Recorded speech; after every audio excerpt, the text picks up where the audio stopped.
신약 성경에는 노예에 대한 이야기가 많이 나옵니다.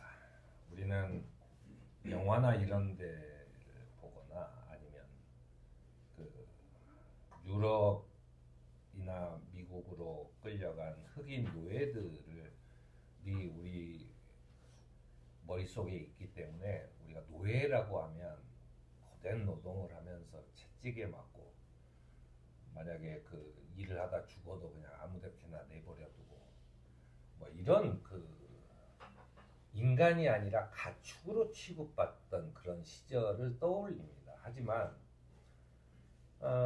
우리가 노예라고 부르는 것이 이제 그 적어도 뭐 300년 전, 500년 전 또는 2000년 전 또는 5000년 전 이럴 때는 노예라고 하는 것이 우리의 생각과는 전혀 다르죠. 예를 들어 뭐 피라미드를 건설했던 노예들이 뭐 당시에 뭐 월급을 받았다거나 아니면 뭐 이런 그 가족사에 의해서 결근을 한 그런 기록들도 있고, 우리나라에서도 그 조선시대에 성축을 쌓거나 이런 사람들은 굉장히 장인으로 저기를 했고 굉장히 그 정해진 보수를 받았고 또 집안에 무슨 일이 있으면 결근이 뭐 했고 하는 것이 최근에 그 이 북한산성 석축에 누가 이 부분을 쌓았다라는 기록을 새겨넣거나 뭐 했던 것이죠. 이제 노예라고 표현이 되지만 우리가 생각하는 노예는 아닙니다. 특히나 로마 사회에서의 노예를 소유한다는 것은 뭐 지금 하고는 전혀 우리가 생각하는 것과는 전혀 다르다는 이야기죠. 이제 로마가 그리스의 도시들을 점령했을 때 그리스의 그 엄청난 철학자들이 전부 다 로마의 노예로 잡혀와요. 이 사람들이 채찍을 맞아가면서 일하는 게 아니고 대부분 이런 사람들은 그 가정교사, 그 귀족의 집안의 아이들을 가르치는 가정교사로 일을 하기도 하고 또 의사인 경우도 있어서 의사인 경우는 그 환자를 치료하는 의사로서의 일을 하기도 합니다. 특히나 황제를 보좌하는 그런 그 최고위 권력층에 속한 노예들도 있었어요. 이들은 뭐 군사, 뭐 외교 이런 것에 대한 그런 그 이런 자문을 하거나 이런 것을 하기도 했습니다. 사도 바울이 빌립보에 보내는 서신의 마지막에 모든 성도가 여러분께 문안합니다. 특히 황제의 집안에 속한 사람들이 여러분에게 문안합니다라고 얘기했을 때 그 황제의 집안의 사람이라고 하는 것이 노예를 다 포함하는 거예요. 우리는 집안 하면은 우리 식구만 얘기하지만 예전에는 그 뭐 다 포함이죠. 노예까지. 그래서 이제 예수님께서는 이런 얘기를 합니다. 하늘나라는 마치 어떤 것과 같냐면 그 자기 포도원에서 일할 일꾼을 고용하려고 아침 일찍 집을 나선 포도원 주인과 같다. 그러니까는 오늘 우리 포도원에서 일할 사람을 구하는 거예요. 여기는 이제 예수님께서는 포도원 주인이라고 했지만 그 당시는 대부분 그 포도원에 속한 노예들, 그러니까 직원이죠. 좋게 말하면 지금으로 따지면 직원입니다. 직원이 가서 사람들을 구해요. 그러면 거기에 오는 사람들은 지금 오늘 거기서 일을 해야 밥을 먹을 수 있는 사람들이에요. 그런데 그 사람 중에는 자유인도 있어요.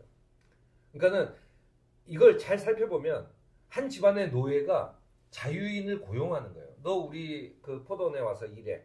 그러면 내가 삭스를 얼마 줄게 라고 하는 그런 상태가 벌어지는 거죠.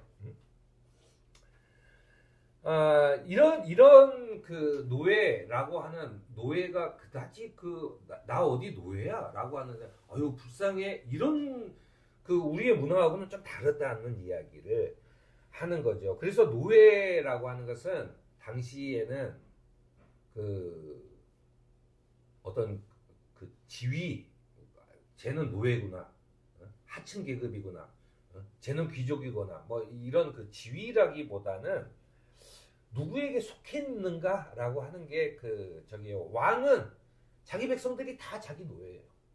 그런 거죠. 이제 이런 겁니다. 그래서 처음 교회가 그리스도에게 속한 자라고 하는 것을 씁니다. 이 그리스도에게 속한 자라고 하는 것은 그 당시에는 우리는 그리스도의 노예야 라고 하는 걸 받아들였고, 지금의 사람들로 치면은 나는 그리스도가 운영하는 회사의 직원이 된 거야 라고 하는 것이죠. 나는 그렇게 된 거야 라고 하는 느낌으로 받아들였다는 얘기예요. 이게 이제 그 그리스도에게 속한 자라고 하는 것이 그 당시에 사람들이 생각했던, 우리가 생각하는 것과는 좀 다른 그런 그 의미였다고 하는 것입니다. 로마에서는요, 노예가 개인 사업을 하려면 주인으로부터 이 보증서를 받아요. 이 사람은 내가 이 사업을 하도록 허락했다. 예를 들어 이제 의사거나 그러면은 자기 그 병원을, 조그만 병원이겠죠. 하여튼 그 병원을 만들 수 있어요. 근데 그거를 보증을 주인이 서주는 거예요. 로마의 시민권자가 서주면 그런 걸 할 수 있습니다. 그래서 이제 자기가 모은 돈을 모아서 그 돈으로 주인한테 주고 자유인을 얻을 수 있어요. 근데 이제 뭐 이런 생각이죠. 그럼 전부 다 돈을 모아서 자유인이 됐겠네. 아니, 그 사람들은 당시에 그런 거죠. 자유인이 되는 게 과연 좋은가? 이런. 왜냐면 사실은 소속이 없어진다는 것은 곧 자유인이 된다는 것이지만, 우리도 살면서 소속감이 없다는 것은 엄청난 자유가 주는 압박감이 있어요. 예를 들어 한 30대가 됐는데 내가 취직을 못했다. 어디에 소속이 안 되겠다. 직장에. 그러면은 나는 자유인이에요. 마음껏 일어나도 되고 마음껏 자도 되고. 하지만 거기에서 오는 압박감이라는 게 있는 거예요. 그러니까 자유인이 좋냐 노예가 좋냐 라고 했을 때 아마 당시에 반 이상은 노예가 되는 것. 그게 이제 직업을 갖는 거예요. 내가 먹고 살 일이 생긴 거죠. 어떤 그런 겁니다. 그래서 이제 자기가 자유도 살 수 있었어요. 그래서 이게 우리나라 조선시대에도 면천이라고 돼서 나무집에 가서 머슴살이를 어느 정도 해서 자기가 돈을 모으면 자기가 저걸 신분을 격상할 수 있는 거죠. 천민에서 내가 일반 면제시켜주는 그런 면천 소류를 받으면 자기는 더 이상 천민이 아닌 게 되는 제도가 있어요. 합법적으로. 그러니까 이 당시에 뭐 우리나라든 유럽이든 어디든 그런 노예라고 하는 게 우리하고는 좀 다른 거죠. 그래서 바울은 자신의 서신에 계속 이런 얘기를 합니다. 우리는 예수 그리스도의 종이다. 순종의 정이다. 의의 종이다. 라고 하는 표현들이 계속 나와요. 그러니까 그 당시 그리스도교가 계속 얘기했던 것은, 너희들은 지금 내가 속해져 있는 내 주인인 귀족이 얼마나 더 로마 사회에 높은 직위를 가지고 있는가가 자랑이겠지만, 너희들이 진정 속해야 할 것은 그리스도의 노예가 된다. 그리스도에게 속한 자가 되어야 된다라고 하는 이야기들을 계속 하고 있는 겁니다. 사도행전 초반에 이제 스데반이 순교를 당한 걸로 굉장히 유명합니다. 그런데 여기서 재밌는 게요. 베드로의 설교와 스데반의 설교를 비교를 해보면 스데반이 특별히 과격하지 않아요. 그런데 베드로는 용서가 되고 스데반은 용서가 안 돼요. 그게 뭐냐면, 이 베드로는 유대 사람은, 물론 이제 스데반도 유대 사람이지만은 리버디노라고 해서 해방된 사람이에요. 그러니까 노예였다가 해방된 사람인데, 이 사람은 뭐냐면 이 로마가 아니라 구레네 알렉산드리아, 뭐 소아시아, 뭐 이런 지금의 터키나 이쪽 등지에서 노예로 살다가 본인이 해방돼서 자유인이 돼가지고 유대 사회 이스라엘로 들어온 사람들이에요. 이 사람들에 대한 반감이 꽤 큽니다. 왜냐하면 유대 사람들은 그 당시에 예루살렘이 굉장히 척박한 도시입니다. 산 위에 있고 돌밖에 없고 아무런 농사도 짓지 못하는 그런 도시죠. 그러니까 군사적으로는 굉장히 큰 요새지만 삶을 영위하기에는 예루살렘이 그렇게 하지 않아요. 근데 이제 거기에 그 솔로몬의 성전이 있기 때문에 사람들은 거기에 모여 사는데 그게 이제 들어왔어요. 그런데 어떻게 들어왔겠어요? 우리 70년대 저 해외 여행이라도 갔다 오면 목에다 카메라 걸고 그 선글라스 끼고 미국 갔다 왔으면 코스염도 좀 길고 그 당시 이제 그런 거예요. 그래서 꼴보기 싫은 거예요. 꼴보기 싫은 거야. 그러니까는 베드로와 똑같은 설교였는데 스데반은 돌에 맞아 죽는 겁니다. 네가 말하는 건 싫어라고 하는 거죠. 그게 이제 당시의 이 사회상 그러니까는 그 갈등 구조를 보여주는 것이라고 할 수 있습니다. 스데반의 설교에 훨씬 더 반감이 큰 거죠. 베드로가 그렇게 설교했을 때는 니네가 예수를 죽였어 막 이런 설교잖아요. 베드로도 굉장히 과격한 설교죠. 근데 그걸 들었을 때는 쟤 또 그런다. 뭐 이 정도의 느낌이라면 스데반이 와서 그런 얘기를 하면 그건 용서가 안 되는 거죠. 그런 분위기 가 있습니다. 그래서 사도 바울은 고린도전서에 이런 얘기를 해요. 주님 안에서 노예로 부르심을 받은 사람은 주님께 속한 자유인이 되는 거예요. 이게 놀라운 일입니다.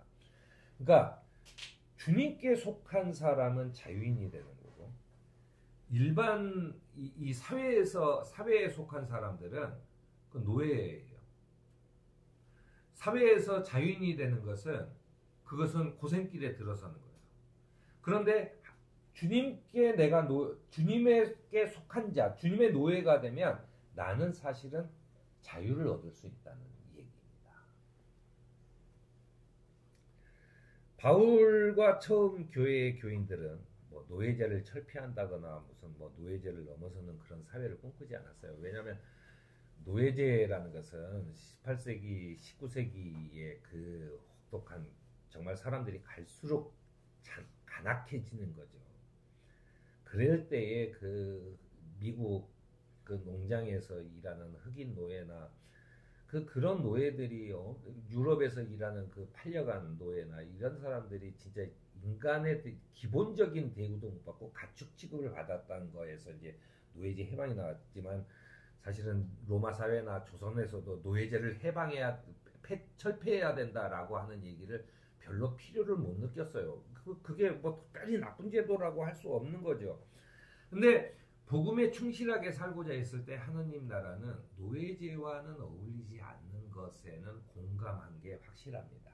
그래서 그 노예제를 철폐하자고 얘기를 하지 못하죠. 왜냐하면 한 사회를 뒤흔드는 그렇지 않아도 결국은 로마에 의해서 기독교는 전체가 다 죽을 목숨이 되는 거예요. 왜냐하면 그 체제와 계속 부딪힐 수밖에 없는 상황이거든요. 특별히 이 노예제가 아니라도. 근데 어쨌든 이 노예제라는 게 어울리지 않는다. 어떤 한 사람이 사람을 가지고 소유하고 있는다는 것 자체는 어울리지 않는다. 그래서 우리가 거기에서 벗어나 주님께 속하게 되면 우리는 인간적으로는 서로 동등한 누구에게도 속하지 않는 사람이 된다.